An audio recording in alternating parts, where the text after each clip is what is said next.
Ndị be anyị ekene m unu, Igbo mụrụ nze mụọ ọzọ, ekenekwa m unu ma kene ihe na-emere unu ihe.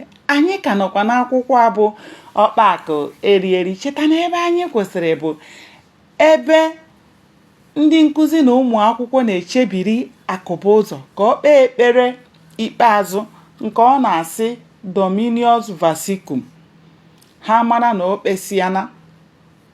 Ndị okenye kwuru si na egwu na amụ ka eji achụ oke, ebe ịhụnanya na ezi mmekọrịta na-adịghị, ihe anaghị adabacha n'anya ya. Onye ya na nwanne ya nọ, ụjọ anaghị atụ ya. Akụba ụzọ na ndị nkụzi ya na-enyo onwe ha enyo. Ndị nkụzi na-arụ ọrụ otu ha nwere ike, ma ọ bụ n'ihu mgbarụ n'ihi nnukwu nghọtahie dị n'etiti ha na hedimasta. Ha na hedimasta anaghị eji anya ahụ onwe ha mgbe ọbụla.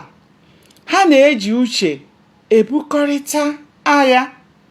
Ha anaghị anọ ọgbakọ maka ọdịmma na ọganihu ọrụ ha, n'ihi na Akụba ụzọ sịrị na ọ bụ n'ọgbakọ dị otu a ka ha na-enwe ohere ịtụ ya aka n'ihu.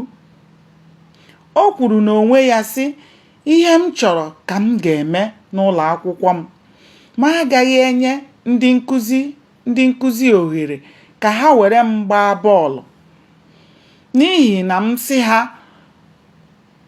suru esuru, ha eburu ọkụ, mụ sị ha tụpụta ero maka ọrụ anyị, ha ebutere m iwu.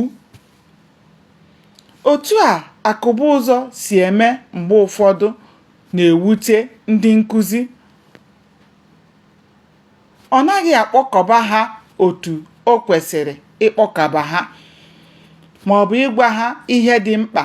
Mgbe ụfọdụ ọ na-edepụta ihe ọ chọrọ ka ha na ụmụ akwụkwọ mado ya na bọọdụ eji ama ọkwa dị oke mkpa. Ụzọ ọzọ o siri achị bụ site na ịma ọkwa n'ihu ndị mmadụ oge a na-ebido akwụkwọ ma ọ bụ oge a na-agbasa. Maazị Ọfọdị bụ onye na-esote Akụba ụzọ n'ọkwa. Ndị nkụzi ndị ọzọ na-asọpụrụ ya nke ukwuu n'okwu ya. Mgbe ụfọdụ ọ na-akpọkọwa ha n'ụlọ ya, nye ha mmanya. Ọ bụrụ na ha na-aṅụ mmanya, ha na-akọ maka hedimasta na ọchịchị ọjọọ ya.